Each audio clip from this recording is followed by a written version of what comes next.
What's up you guys, welcome back to my channel, or welcome to my channel if you're new here. My name is Katara Huff and I am going to be bringing you guys a new video today that's going to begin you with some beginner tips or tools for your curly hair journey.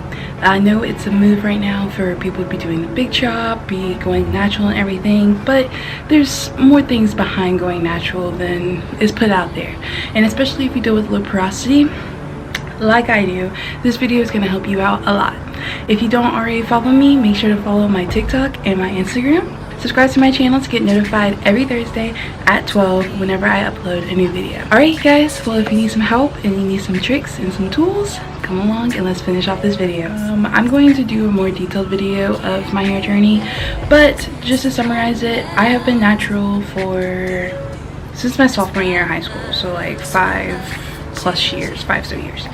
And honestly, in the beginning I did not know much. It wasn't very popular for people to be doing the big chop. It wasn't really a thing for people to be doing until maybe 2 years after that, at least at my school. And so I didn't really have all that much help with it, and so I'm going to tell you guys things to do, things not to do, things that are really cool to try, things that you definitely should have, and things you should just look the other way whenever you hear it.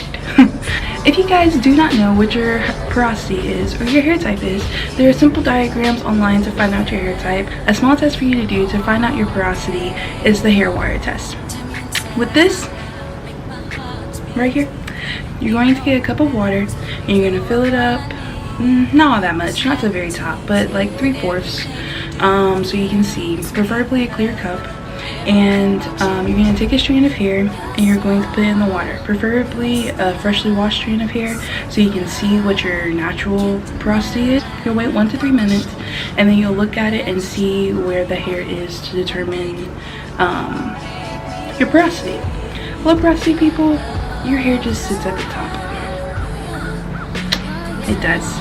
And that is because your hair does not obtain any moisture. It's very hard for it to, and you have to put in more work, but you have to be more conscious of what you put in your hair in order for your hair to work. And if you're one of them, hey, so am I. It's okay. You're welcome here. It's okay. I felt a little ashamed whenever I found out I was low porosity. I really thought I was high medium. I did for the longest time, but man, I wasn't. And I found that out the hard way. You can't be what you're not. Simply put, you can't. So I'm gonna help you be what you are and feel confident in being who you are.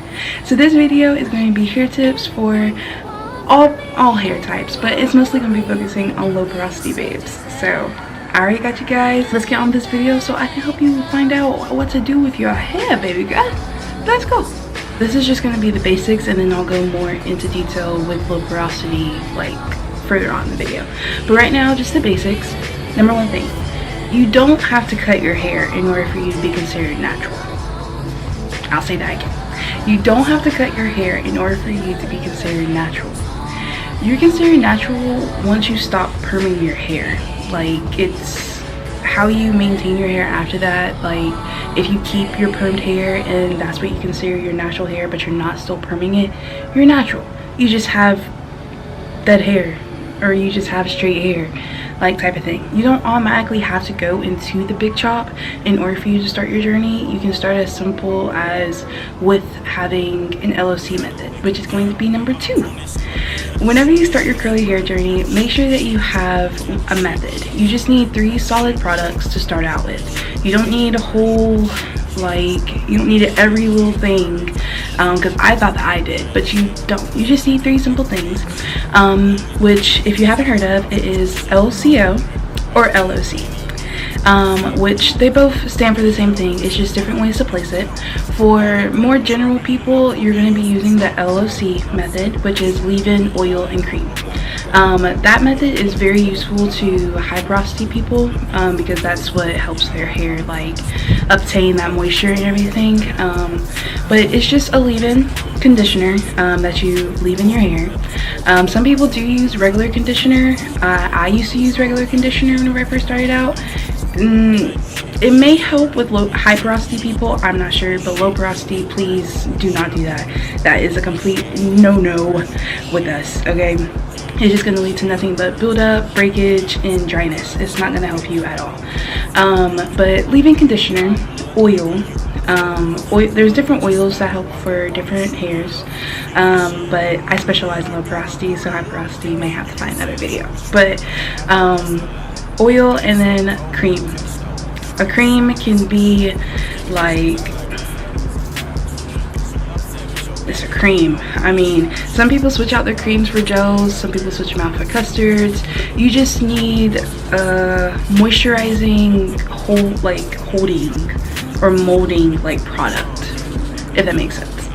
I don't know. Now for my low porosity people, the LCO. All right, that is going in that order. Is going to be your leave-in, cream, and then your oil. Oil has to go last for low porosity hair because our hair does not like. It's very hard for our follicles to open so they can retain moisture. So you kind of have to give your hair that moisture first and then put the oil on it to seal it in. With high porosity, they need that oil in between because their strands are always open, so they kind of need something to like solid, like to be able to close it a little bit while being able to still moisturize it because they're still open. But ours shut off like so quick. I don't know why, but they just do. So oil lasts. I didn't know that, and so that was something that I had to learn. Something that's also really useful to have with low porosity to add into your routine is mousse or light gels such as eco stylers, but with light oil gels, not the heavy oils like the Jamaican black castor or the coconut oil. Those lead to a lot of buildup very fast, so it's just easier to go with something lighter. But those are also other things that you can add into your routine. But that's just the basic. As long as you have those three and you're doing that like on a routine, you have a natural hair routine, simply put. Number three, it is going to be so much easier to detangle your hair in the shower. So much easier. Having like constant water, especially for low porosity people, having constant water going on your hair as you're like working through product or as you're like brushing through helps a lot. You will not have as much breakage, you will not have as much hair, like as many hairs pulling out your hair. You'll still lose hair because, you know, dead hair, that's still going to happen. You can't avoid that. But with you having the water, your hair won't get as tangled. And she may look tough, but she's fragile. You gotta be gentle with her, and making sure to hydrate her while you're doing that will help her a lot, I swear. So just try that out. If you don't want to do it in the shower, then always having water, like always making sure that your hair is wet before you detangle it or you run product through it or anything, because that's going to play a very big factor in how your hair turns out, especially for my low porosity people. Like, water is kind of our best friend. I mean, she doesn't get in there, but she's the only thing that really helps anything else, to be honest. Number 4, your hair does not have to be curly to be considered natural. It doesn't.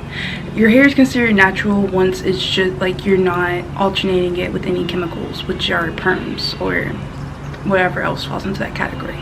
Like, you can, if you blow dry your hair all the time, if you always get blowouts, if you stretch your hair, like whatever, your hair does not have to be curled to be natural. Like, it doesn't make any sense, but people think that.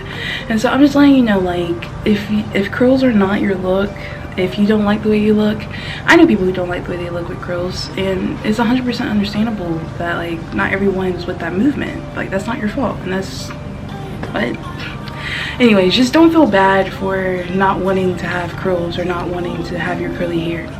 There's nothing bad about that. You do you. Number 5, with this I struggled with a lot in the beginning of my curly hair journey, but it's basically knowing when to put the products in my hair, because the way I started seeing it with everyone is that it seemed like they would wash their hair, put in the product, and then their hair would just last the rest of the days, like the entire week or whatever. And I didn't see that same result with my hair. My hair will frizz up fast, my hair would look dry, but then like the first, like after 3 days, like it just would not prolong me like it does for other people. And I realized that's because they don't really have low porosity hair, or they're showing things that they're doing that's not on the camera. So number 5, a way to maintain moisture in your hair throughout the week is they have other products outside of the simple 3 that has the basic 3 that I have said. They have like day 2 curls, they have refresher sprays, they have like things like mousse or gels. Like they have other things to add onto your hair throughout the week to keep that same look going on. I honestly 100% thought that they never touched their hair, like ever. Like they just woke up and it was like this. They woke up like this, and I could not get that. I could not. But with low porosity people, you have to moisturize your hair throughout the week. You have to, because it's going to lose that moisture very quickly. That's why water is your best friend, because once you have that water in there, water is able to like soak it up and still like hydrate your hair. But once that water is gone, the products don't really stay all that long. The oils help to leave it in there, but throughout the week it's going to get out faster than other hair types. I would say number 1 thing to always do to make sure you have moisture is to wet your hair, and you can apply your cream again, you can apply the day 2, you can get leave-in spray it throughout your hair. Just something light throughout the week is what you have to kind of maintain and do to keep your hair looking fresh and hydrated and moisturized, and the little oomph that comes with curly hair or natural hair. Number 6, you don't necessarily need a detangling tool. In my experience, I have always used my fingers to detangle my hair. I feel like it personally gets into the areas that I need. Brushes just kind of, I don't know, like if I know that my hair is tangled, I can't go through with the brush. It's just something about it that just gives me anxiety, and I just can't do it. But I mean, to each their own. If you would like to use a brush, these are some brushes that I recommend. There is the popular demi brush that gets your curls very tight. It like runs through it. It doesn't pull at your hair as much as other brushes do, but that's a very smooth brush to use. Some people use wide tooth combs, which is a no. Wide tooth combs do not detangle your hair the way you think, because they have such big gaps in between the teeth. It brushes through, but it doesn't get in all the areas, and it kind of just leaves your hair more tangled because it didn't get into there. This is a comb that I got from my local Walmart. It was literally less than $2, but as you can see, the teeth are a lot closer. And even though it is still a little gap in there, it's more likely to get into those tangles and work it through than a wider tooth comb would. So that's just something to keep in mind whenever you're getting detangling brushes. I don't really have any brushes to recommend outside of those 2. Those 2 are the only 2 that I have used that hasn't given me as much anxiety, because it hasn't pulled out my hairs or like just tugged where it shouldn't have tugged. Those are the 2 that I recommend. Number 7. Protective styles are 100% okay. Do a protective style, especially for my low porosity babes. Do a protective style. It will help you last longer with your curls, because with low porosity, our hair does get built up a lot. So putting products on our hair throughout the week kind of, it helps us, but it also harms us, because it makes it more likely for our hair to get itchy, or us to get built up, or our hair to just not cooperate the way it needs to. It needs to be washed again. So a way to prolong your wash days or your wash and goes, I would recommend protective styles. Now, protective styles don't have to be like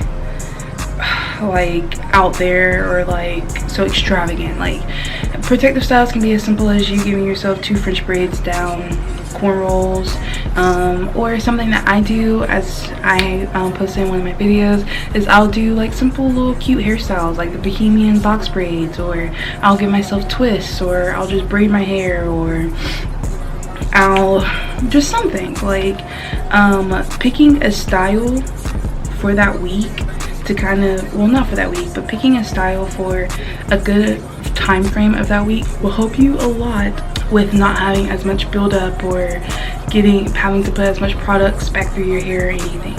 This bun here, I literally washed my hair 2 days ago. I put my products in there under my LCO. I put that in there, and I put my hair away for the night, and then the next day I did this bun, and I've kind of been keeping my hair in this bun for, this is my day 2 since I washed my hair. And I mean, my hair isn't all that itchy, it's not frizzy, it still looks good. I just run a little bit of products on my front pieces, I redo my bun, and I just keep it going. Like, just maintaining a style throughout the week will help you not have to put as much products in your hair throughout the week. But if you do want to change your hairstyles throughout the week, I would recommend starting off your week with a protective hairstyle, such as the twists. If you twist your hair away whenever it's wet and you just wear that for a few days, and once it dries and you take it out, you have a little twist out. And twist outs and having your hair stretched like that is a lot easier to handle and maintain and style than it is with having your natural hair like this. This is going to lead into number 8. These are my porosity. This is for my porosity people. For number 8 is heat. Heat is your best friend. Steaming your hair, having warm water, doing twists, something to conduct heat to your head helps with opening up your hair strands. Because our hair strands are so close, heat kind of just warms them up a little bit and makes them open up a little bit more, and so it helps to penetrate into the hair strands for you to get as much moisture as you can. So for me, with what I was saying in the last one, how I have put the products in my hair, after I put the products in my hair, I just put my hair into different sections and I gave myself a little twist. I do that in the shower whenever I do my conditioner, or if I do a deep condition. It just, your hair being twisted into each other, it creates heat within itself, and so it just helps it penetrate through. If you don't have like a heated mask, or you don't have a steamer, or like whatever, that's something simple for you to do that's easy. I recommend always having warm water. Lukewarm is okay, but I prefer to have warm, just so whenever I am putting my hair, whenever I am putting like leave-in or something through my hair, I'm making sure that it's like heated up and warm so it can get into there. Number 9, this is a trick to help your hair get that water, because low porosity, it literally just falls straight off. It takes forever for it to get in there, and once it does, it takes like 2 minutes for it to dry and go back to its normal state. So a way to make sure that you get every last bit of water the best that you can is whenever you spray your hair, to make sure you scrunch it. Like, get the water in there. Don't wring it out, because that's just going to drip the water in there, but just pat it and like just get it in there. Work it at your scalp all the way down to the root. Like, just work that water in there. Especially with it being warm water, it's going to help you a whole lot with applying your products. It's going to make a huge difference. I've seen it myself, so definitely low porosity babes, try it out. But yeah, number 10. Another trick I would recommend for my low porosity babes to make sure you get everything and more that you need is whenever you are applying your products, make sure to spray your product with water afterwards. With my leave-ins, what I'll do is I'll take a few pumps, and after I have those in my hair or in my hand, I'll spray water over it so I can work that through as well. Because I say to do that because water, like I said, is going to be your best friend. So use water anytime that you can, and especially with applying those products, the water will just help it be able to get in there, especially if you use warm water. That is going to help you so much, I promise. Alright, you guys, so that is going to be today's video. That was just some simple tips and tricks. If you enjoyed these tips or tricks, make sure to comment down below. I can do a part 2 of these because I feel like I didn't really give you guys all that much information, because I have loads more. But these are just some simple starter ones, just something to keep in mind and use along the way as you start your curly hair journey. I hope you guys enjoyed this video, and please come back, subscribe, hit that bell, and like and comment. I love you guys, and I hope you guys got some help from this video. Hope you guys have a great day.